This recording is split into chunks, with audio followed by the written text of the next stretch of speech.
اور ان کو سزا دینے اور ذلیل و رسوا کرنے کے لیے 17 دن تک شہروں میں چکر دلاتا رہا۔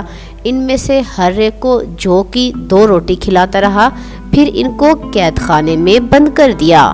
پھر اللہ تعالیٰ نے اپنے نبی شعیب علیہ السلام کی طرف وحی بھیجی کہ بادشاہ کو کہو وہ ان کو ان کے ملک و علاقے میں بھیج دے تاکہ وہ قوم کو اللہ کے عذاب سے ڈرائیں۔ جب وہ لوگ واپس ہو گئے تو سنخریب نے اپنی قوم کو اکٹھا کیا اور اپنے ساتھ پیش آنے والے حالات سے ان کو خبردار کیا۔ تو اس کے جادوگروں اور کاہنوں نے سنخریب سے کہا کہ ہم نے تو پہلے ہی آپ کو ان کے پروردگار اور ان کے انبیاء کے متعلق بتا دیا تھا، لیکن آپ نے ہماری بات نہیں مانی تھی۔ وہ ایسی جماعت ہے کہ ان کے رب کی مدد کی موجودگی میں ان کو کوئی نقصان نہیں دے سکتا۔ سنخریب کی وجہ سے اللہ تعالیٰ نے اس کی قوم کو خوف زدہ کر دیا۔ پھر 7 سال بعد سنخریب بھی فوت ہو گیا۔ ابن اسحاق نے کہا ہے کہ جب بنی اسرائیل کے بادشاہ حزقیہ فوت ہو گئے تو ان کا معاملہ بگڑ گیا، شر اور فساد پھیل گیا۔ تو اللہ تعالیٰ نے شعیب علیہ السلام کی طرف وحی فرمائی۔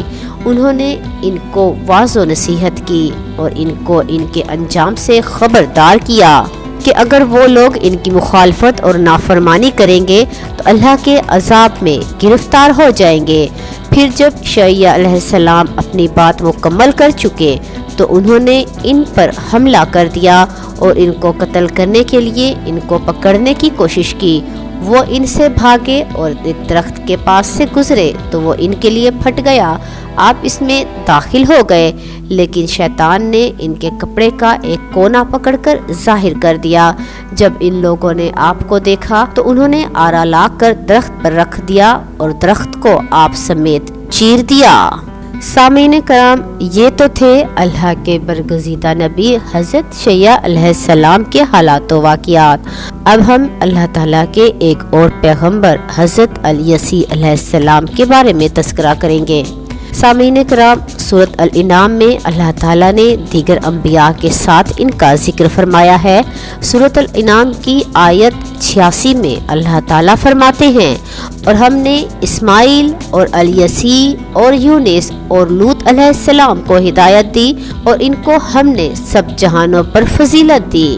اور قرآن پاک کی سورۃ صاد کی آیت 47 میں اللہ تعالیٰ یوں فرماتے ہیں، اور اسماعیل اور الیسی اور ذوالکفل کو یاد کرو، اور وہ سب بہترین لوگوں میں سے تھے۔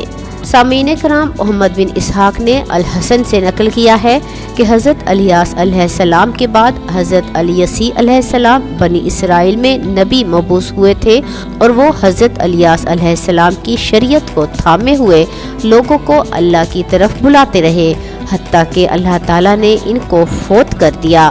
ان کے بعد پھر ایک کے بعد دیگرے خلیفہ آتے رہے اور ان میں بدعتیں بھی عام ہو گئیں اور اللہ تعالیٰ کی نافرمانی بھی زیادہ ہو گئی۔ جبر و ظلم کا بازار گرم کرنے والے بادشاہ بھی آئے اور انہوں نے انبیاء علیہ السلام کو قتل کیا، اور ان میں ایک انتہائی جابر اور سرکش بادشاہ بھی آیا۔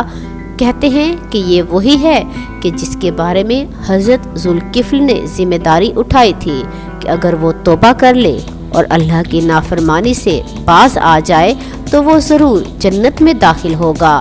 اسی مناسبت سے ان کو ذوالکفل کہا گیا۔ اور حضرت محمد بن اسحاق فرماتے ہیں کہ ذوالکفل نامی شخص اصل میں الیسی بن اخطوب ہے۔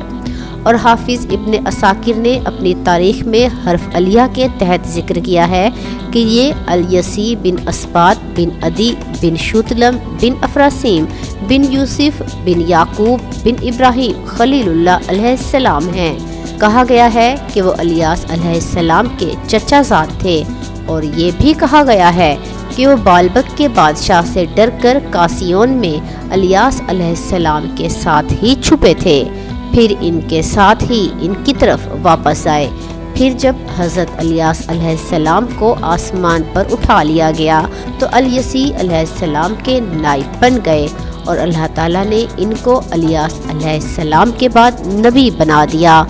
سامعین کرام، ابن جریر اور دیگر مورخین نے کہا ہے کہ حضرت علیہ علیہ السلام کے بعد بنی اسرائیل کا معاملہ بگڑ گیا تھا اور ان میں نافرمانی پھر عام ہو گئی اور انہوں نے بہت سے انبیاء علیہ السلام کو قتل کیا تھا، تو اللہ تعالیٰ نے انبیاء کی جگہ جابر و ظالم بادشاہوں کو ان پر مسلط کیا۔ وہ ان پر ظلم کرتے تھے اور ان کو قتل کرتے تھے، اور مزید یہ کہ اللہ تعالیٰ نے ان کے دشمنوں کو ان پر مسلط کر دیا۔ جب وہ اپنے دشمنوں سے لڑتے تو ان کے ساتھ تابوت میثاق ہوتا تھا۔ اس تابوت کی برکت سے ان کی مدد کی جاتی تھی، کیونکہ اس میں ان کے لیے سکینت و اطمینان بھی تھا، اور آل موسیٰ اور آل ہارون کی باقی ماندہ چیزیں بھی تھیں۔ جب اہل غزہ اور اہل اسکلان کے ساتھ لڑائیوں میں بنی اسرائیل مغلوب ہوئے تو تابوت ان کے ہاتھوں سے چھین لیا گیا تھا۔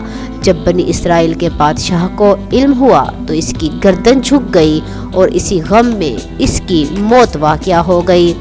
اب بنی اسرائیل کا شیرازہ اس طرح بکھر گیا کہ جیسے چرواہے کے بغیر بکریوں کے ریوڑ کا ہوتا ہے، حتیٰ کہ اللہ نے ان میں ایک نبی بھیجا جس کا نام شموئیل تھا۔ بنی اسرائیل نے ان سے ایک بادشاہ بنانے کا مطالبہ کیا تاکہ وہ اپنے دشمنوں سے لڑائی کر سکیں اور ان سے اپنے اوپر ہونے والے مظالم کا بدلہ لے سکیں۔